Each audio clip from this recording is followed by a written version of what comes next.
Talk to me, Michele. On the streetlights on the corner.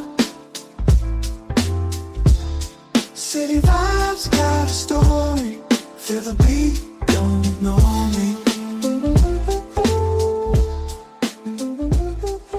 Hey, beautiful people, and the occasional lurker who don't even like me but still listens every week.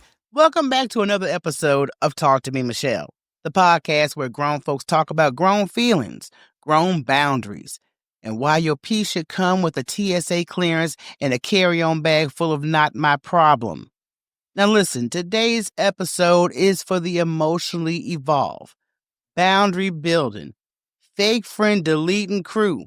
We are talking about what it really means to be unbothered. And no, that does not mean lazy, cold, disconnected, or unavailable.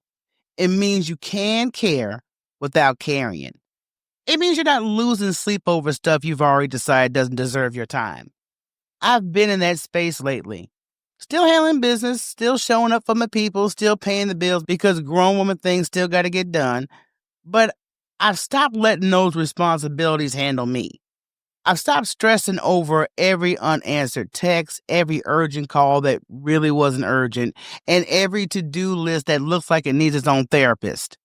Now, before we jump into the meat of today's episode, let me read y'all this letter of the week. This one had me cackling and clapping at the same time because it's too real. Dear Michele, I recently left a group chat and I don't feel bad about it. It started off fun, a mix of jokes, encouragement, and the occasional check-in. But it turned into something I didn't sign up for. First of all, there was a so-called Deacon Daryl, who would post scriptures at 8 a.m. and then by noon he'd be trying to meet up with random women in the same thread. Knowing he's full well married and pushing 65 with a bad hip and 2 prayer cloths in his glove compartment. It got worse. Every time I looked at my phone, it was 57 new notifications, and none of them were worth my attention. Just the same recycled reels, blurry memes, and gifs from 2018. I got overwhelmed just scrolling.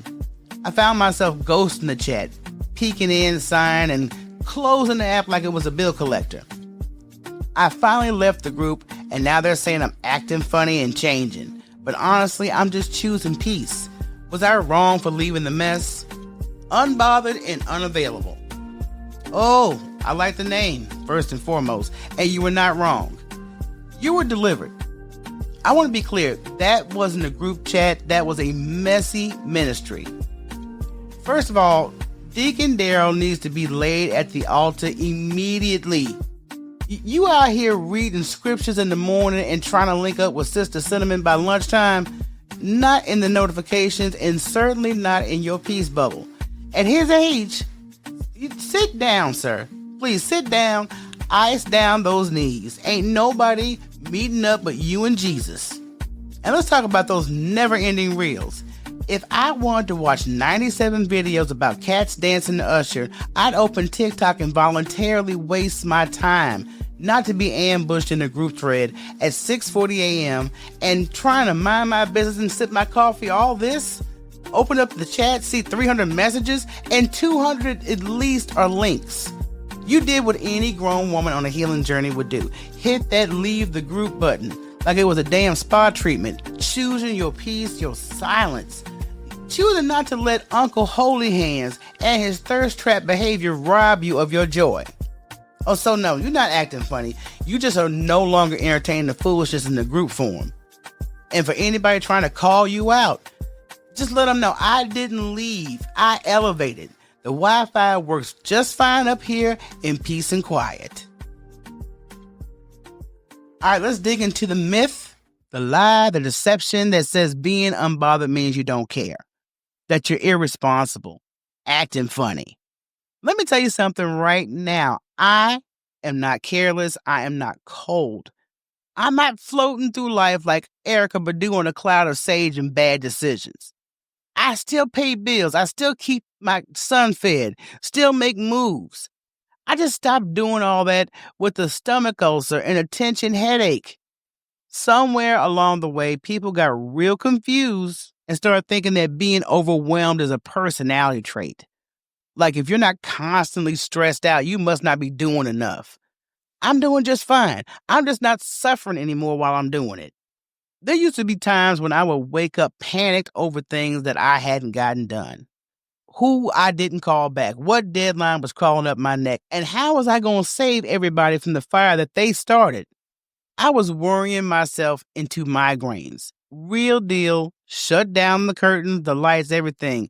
Those type of headbangers. Over people who wouldn't even worry about me if my phone was on 2% and I was stranded in traffic with no AC. So just let that sink in. I'm having anxiety attacks, and they out here living their best unbothered lives with a full battery and no concern. So one day I asked myself, why am I treating everything like it's a 5-alarm fire when half of this stuff ain't even smoke? Every phone call is not an emergency. Every group text is not a life update. Every task is not due right now. I had to let go of what I call urgency culture. You know, that need to respond the moment your phone pings, or the guilt that creeps in when you don't jump up to help somebody fix their problem like you're their customer service rep of their life. Nope, not doing it. I had to teach myself this grown woman truth. You can love people without being their life raft, and you can be responsible without being rattled. You can care without carrying it all on your back. So if you see me slow to reply, not jumping at every urgent ask, don't assume I'm slipping. Just know I'm saving my sanity. And honestly, this has been the most responsible thing I've done all year. Because if protecting my peace makes me different now, then call me new and improved. Now, this is the part for the people who keep trying to make everybody comfortable, even if it means you're uncomfortable as hell. And if you're still doing that, I'm going to pray for you. But I'm also here to tell you, you are allowed to filter people out like cheap wine. Listen, I've worked with people I don't care for. And guess what? I still showed up, did my job, minded every inch of my business. I don't do fake office friendships. If it's not work related, I'm not entertaining it. Period.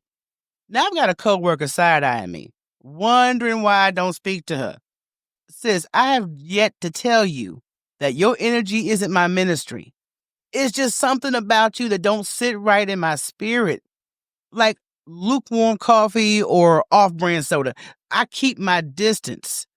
What folks fail to realize is I peep game in silence. I've had plenty of time to observe how you move. And that's all the confirmation I need to stay in my peaceful little corner. No drama, no mess, just boundaries with a smile. So let's talk about it. Everybody doesn't deserve to be in your space. Some folks bring nothing but complaints, chaos, or creepy energy. And I had to start asking myself, why am I letting folks in my circle who wouldn't even qualify for a free trial of my peace? I had some cleaning to do. People who drain me, gone. People who only call when their world was on fire and don't know nothing about mine, bye. Fake friends, overshares, energy vampires, people who think I'm their emotional support animal. Blocked, blessed, and released. And guess what? It's okay. And I want y'all to say this with me. Let's all say it together. Boundaries are grown woman vitamins. You can take them daily and unapologetically. And if someone gets offended by your boundaries, that's because they were benefiting from you not having any. Now, for a quick moment, let me hit you with the real. I am no longer performing for convenience. I am not smiling to make somebody else feel secure in a friendship they neglected. I'm not pretending to like somebody because we've known each other since high school or mutuals on social media. We are grown. If your energy makes my skin itch, your access is revoked permanently. We don't have to fight. You don't need an announcement. Just know I've quietly moved you from the VIP section to the general admission and eventually to the parking lot. Because I'm in a season where I'd rather have 3 peaceful, real-ass people in my life than 30 who bring chaos, gossip, and microwave-level loyalty. And the moment I stopped trying to keep the peace by pretending, I actually found peace. Let that marinate. So if you're listening right now and wondering why certain folks are not in your space anymore, ask yourself, Were they adding peace or were they taking up space? If the answer was just vibes and headaches, then you let them vibe somewhere else. Now, I'm going to give you some steps on becoming unbothered as fuck. Because one thing to say you're unbothered, another thing to actually live it, breathe it, and not relapse every time someone sends you a text with a "hey stranger" or ask you for something that they should have handled themselves. I had to be unbothered with the news today, like full-blown do not disturb mode, because it's an avalanche of negative vibes out here. Every scroll, every headline is just breaking. The world is still ghetto. We're constantly reminded of the nonsense, from government chaos to rent being enough to make you consider moving to Mars. Everybody's trying to survive, not thrive. Survive. Like I'm one bill away from making a cardboard condo look real cozy. So yes, I tuned out. Not forever. I'm not one of those I don't watch the news people who think vibes and herbal tea will stop a war. I just believe in protecting my peace, because obsession with bad news, that is not self-care. That's self-destruction in disguise. So here's your reminder. Just stay informed, but don't lose yourself in the mess. Your mental health is not a 24-hour news cycle. You can be woke and well-rested. Now here is my tried and true solar-proof steps to becoming unbothered as fuck. First, allow yourself to pause. Every season of life is not a sprint. Sometimes it's a nap. We've been conditioned to hustle, grind, push, produce, repeat. And I was out here burning myself out trying to prove that I still got it. But now, I've got some peace and a silk pillowcase. That's enough. Every season ain't go time. Sometimes it's sit your ass down and regroup time. If you need to log off, unplug, not RSVP, turn your phone face down while you deep condition your edges and your spirit, do that. Next is protecting your environment. Now, I'm not saying go full hermit, delete everybody, but I am saying some folks got to get reassigned. Some calls don't need to be answered. Some energy doesn't need to be entertained. Some conversations don't even need a response. So do my favorite activity. Light a candle and block a number. Okay? Light a candle, block a number, burn some sage, put your phone on do not disturb, then disturb nothing, because peace does not chase noise. You protect your skin with SPF. Protect your energy with no. And please switch up what's draining you. You know, that's a bold step to make real life changes. The job you're miserable at. The friendship that feels like a performance. The relationship where you're giving CPR to a situation that's been dead since 2021. Let it go. Please let it go. Sometimes peace looks like a new job title. Sometimes it looks like finally blocking your ex's mama. Sometimes it looks like just being done explaining yourself to people who are committed to misunderstanding you. That's not petty. It's called self-respect with a Wi-Fi password. And redefine your productivity.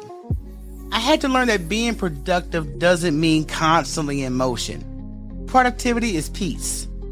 It's waking up without the dread. It's taking a shower, journaling, drinking tea, minding your business. It's crossing your to-do list off, not fixing everybody else's. Success is sleeping through the night with a clear conscience and waking up knowing your phone is dry. And so is your stress. Well, I hope everybody enjoyed today's episode, but let me leave you with this. Being unbothered doesn't mean you don't care. And let me say that one more time for the people in the back and the exes still watching my stories. Being unbothered doesn't mean you don't care. It just means you care about the right things. Most importantly, you finally started caring about you. Because when you're out here pouring into everybody else's cup and yours is bone dry, that's not love. That's dehydration. So whether you're ghosting the group chat, switching jobs, protecting your peace with a new skincare routine and a solid boundary, I see you, and I'm proud of you. Let me run it back real quick to your checklist of being unbothered as fuck. Pause when needed, because burnout is not a badge of honor. Protect your environment like it's got crown molding and hardwood floors. Reevaluate what's draining you. And get bold about your peace. Redefine what success looks like and let it include rest and joy. Now, if this episode spoke to your soul, whispered to your edges, or just made you laugh and nod like, yep, yeah, she's talking about me, I want to hear from you. Drop a comment or DM me your unbothered move of the week. Did you block someone? Turn off your phone. Decline an invite and stay in bed with a face mask. I want to know. Let's celebrate peace like it's a holiday. And if you want to support this podcast, you can head on over to buymeacoffee.com/talk to me, Michele, and drop a little love. A sip for my soul and a coin for my caffeine, okay? Make sure you're following me on all social media at Talk to Me Michele. That's Michele with one L, because the only thing I'm doubling these days is my peace and my boundaries. So everybody stay blessed and a side of silence for your sanity. I'm out. Peace. Talk to me, Michele.